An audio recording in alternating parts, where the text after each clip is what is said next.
Today we are talking about 15 most stubborn homeowners that just won't go, leaving no choice but to build around them. We've all heard stories about the little old lady who refuses to sell her home to developers, who are forced to literally build around her.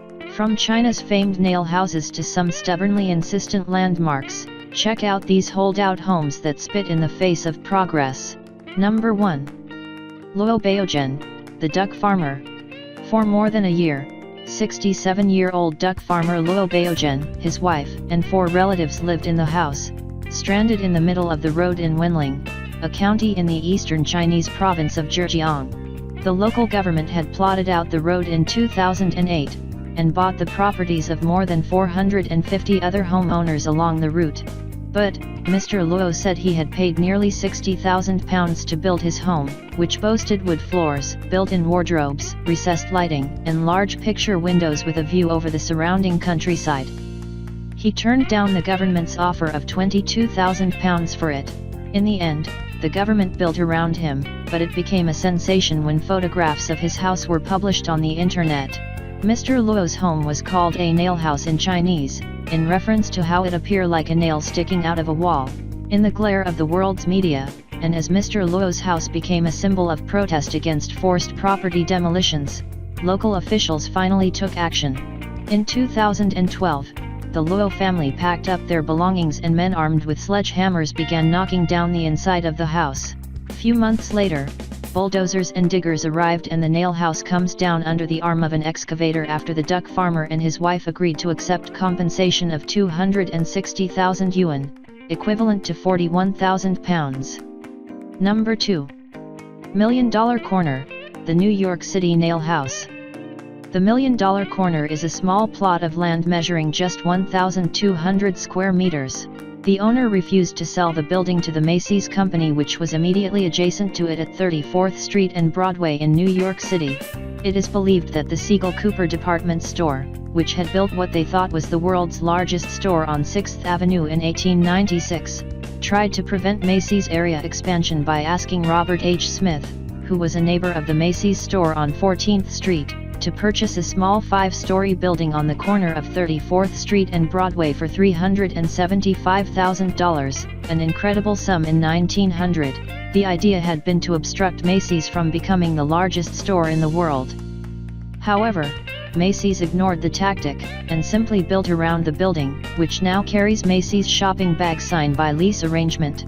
That building earned the name $1 Million Corner when it was finally sold to a different company for a then record $1 million on December 6, 1911. Number 3. Edith Macefield, the Up House. Edith Macefield was a real estate holdout who received worldwide attention in 2006 when she turned down an offer to sell the house in which she had lived in for almost 60 years, to make way for a commercial development in the Ballard neighborhood of Seattle and Washington. The house was originally reported as a package worth $750,000.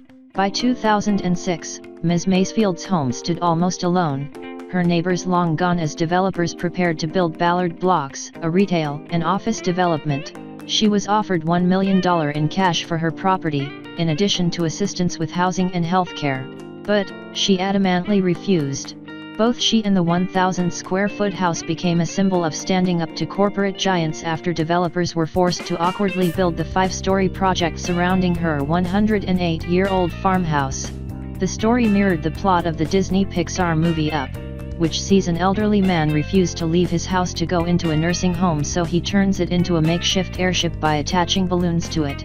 However, Ms. Macefield passed away from pancreatic cancer in June 2008, leaving the house boarded up and empty. A friend she left the house to sold it to a company called Reach Returns, who planned to keep it intact for a new project. But, when the company started work, they weren't able to get the financing they needed and defaulted on their loans, meaning it went into a foreclosure auction, where it is expected to be bought by developers and demolished. Number 4. Guangzhou, China. Sometimes, the Chinese government is able to bully the owners of nail houses into selling their property by simply completing construction of highways right up to the owner's front doors, like this one in Luoyang province. This 3-story nail home, with the Chinese language national flag on its roof, made the news in early 2015, due to their owners' apparent stubbornness. Developers wanted to build a new super-fast highway right through their house, but the owners had other plans, and they adamantly refused to move out. I think the inconvenience alone here is oftentimes enough to convince the owners to move somewhere more hospitable. The highway developers built everything they could around the house. Eventually the developers came to a rather costly agreement with the homeowners and the house was demolished. Number 5. Guangzhou Tenants, the 360-degree road view nail house. If you can't build through it, build around it. City planners seem to have taken this advice quite literally. Several tenants refused to move out of a Chinese apartment block that was set to be demolished in 2008 in order to connect the city's road network to a recently opened tunnel under the Pearl River. So, rather than negotiate further, motorway builders had to make construction adjustments by encircling the homes with a 4-lane flyover. Some internet users joked that authorities had given the holdouts homes with a 360-degree road view. I feel dizzy just looking at this house, and I just can't imagine what the noise must be like. I bet the kids get annoyed that they can't go outside the house on their bikes. Although the Guangzhou residents were offered compensation for their apartments, those who remained had reportedly sought higher offers. It is illegal here to demolish property without an agreement, but developers in the past have reportedly cut power and water to the buildings in order to drive out stubborn residents. Property owners have also reported being threatened by gangsters. Number 6. Spiegel Halters store, the East London's weirdest building. Have you ever gone past the old Wickham's department store, now home to the Foxcroft and Ginger Cafe, on Mile End Road? You'd probably noticed that it looks a bit wonky. Well, the story behind the weird gap in the middle is pretty incredible. When the Wickham family planned their grand stone facade in 1927, it was supposed to rival Selfridge's, but their neighbors, the family who owned the Spiegel Halters jewelry shop at number 81, refused to part with their premises at any price, making their shop a holdout. The Wickham Superstore was built anyway, but Spiegel Halters stayed put in the middle of the facade, knocking the main tower off-center, and leaving a great big gap in the Wickham's grand design.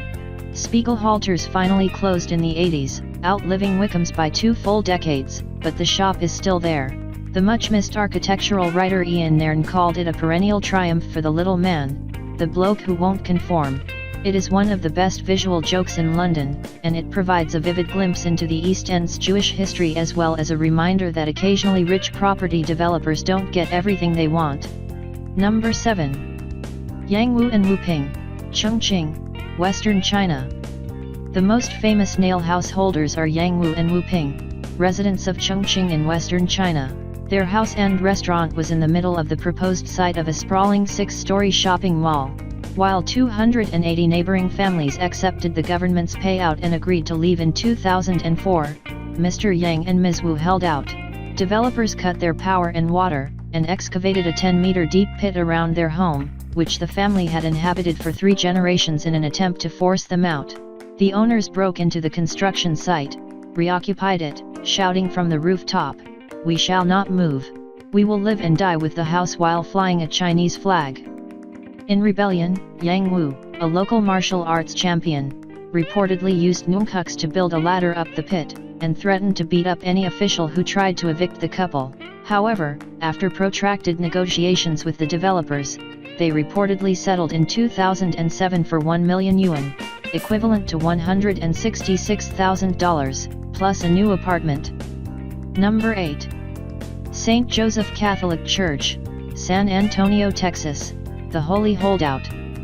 This St. Joseph Catholic Church is a Roman Catholic parish church in the Roman Catholic Archdiocese of San Antonio, located at 623 East Commerce Street in downtown San Antonio, Texas in United States. The Gothic Revival House of Worship, which was the 4th Catholic parish in the city, is an example of what the Chinese describe as a nail house. In 1944, Josque's department store, whose site would eventually become part of the Shops at River Center complex, offered to buy the church grounds in order to develop it commercially. Parishioners unanimously refused the offer to move from the site, and so instead Josque's built around the 3 sides of the church, earning the church from locals the moniker St. Josque's. Today, the parish serves as home to a multicultural community. and at weekday masses, the church enjoys waves of downtown workers and out-of-town visitors who hail the historic structure as a treasured sacred icon. The church occupies the probable second site of the Mission San Antonio de Valero, later known as the Alamo, before it was moved in 1724 to its present location. Number 9. The tiny townhouse in Washington, D.C.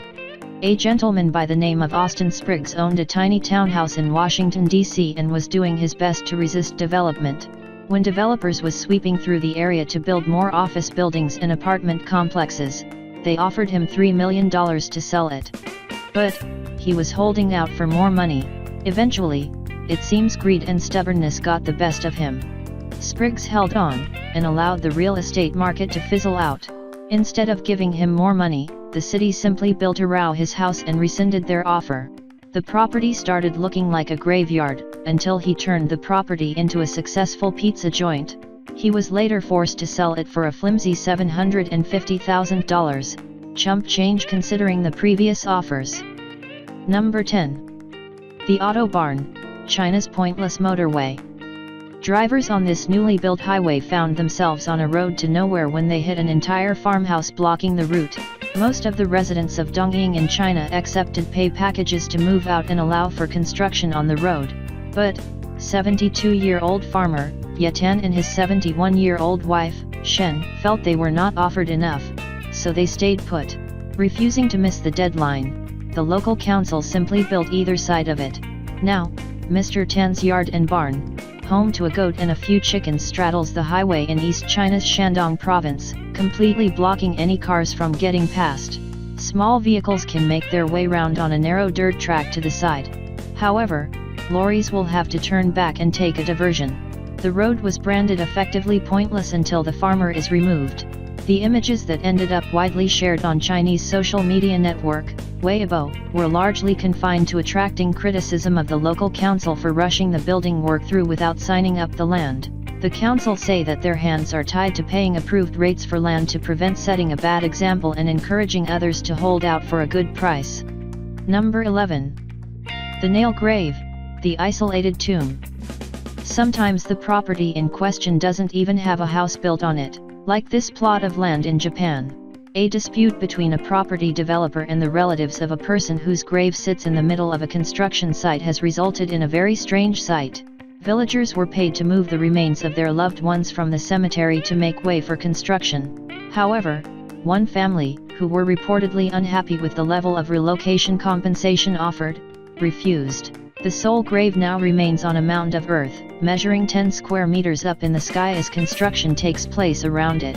The tomb is the ancestral grave of a villager from nearby Longbao whose family is unhappy with the level of relocation compensation that has been offered. He also wants answers from the developers about why they chose that particular site. The developers are now offering to pay nearly $160,675 to get the 4 coffins, complete with gravestones, removed.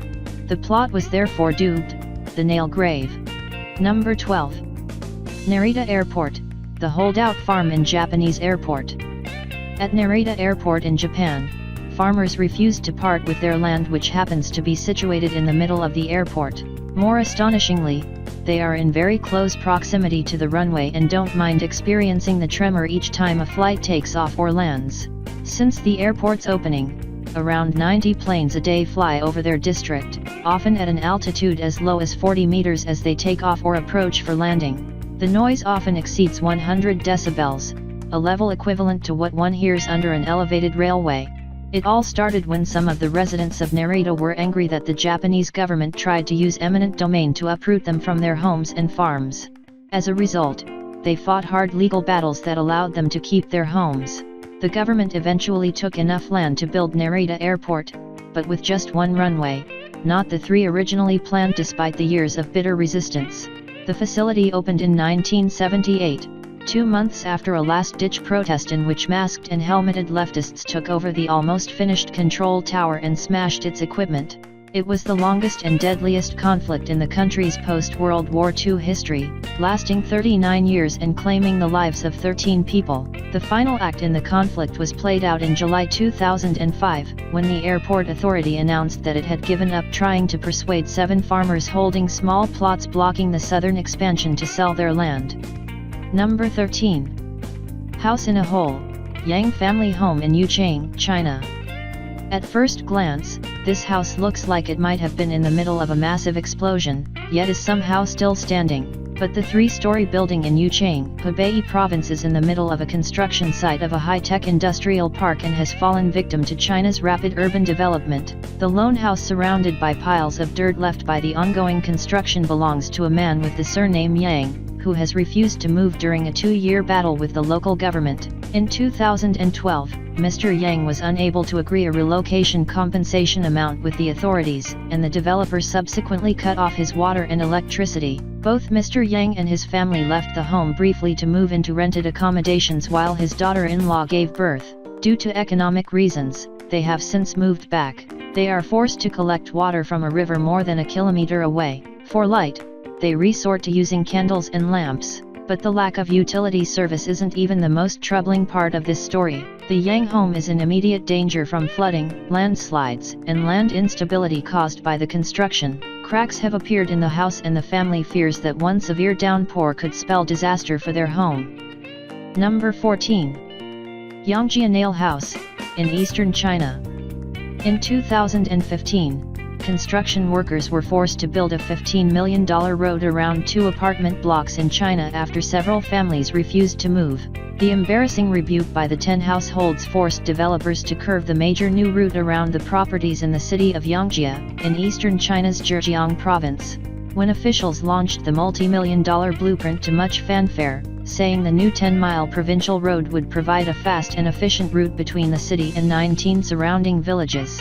The homeowners say they are happy to move, but only if they are offered a fair price so they can afford a new property and be compensated for the inconvenience of leaving homes where they were perfectly happy. Number 15. Ishmael Bermudez, the Miami Nail House. Homeowner Ishmael Bermudez, also known as Golden Eagle, says that $1.8 million is not enough for his Miami property. He has been excavating the backyard of his home for almost 50 years. Bermudez claims it's a mystical place sacred to the Tequesta tribe, and believes it sits atop a sacred Native American burial ground. He says he has found countless priceless Native American artifacts on his land. As hotels get higher and higher all around him, he continues to hold out for the sake of history. The small house, which is decorated with colorful paintings, sits incongruously in the heart of Miami's bustling city center, surrounded by high-rise buildings, heavy traffic, and ongoing construction projects. Thanks for watching. Please take that paw of yours and be a good boy or girl by clicking the subscribe button. It will do us some good, and it will ensure you're on board for all our great future videos releases. And if you don't want to leave, then check out some of our great videos. The choice is yours, and make sure you subscribe for more amazing videos. Goodbye.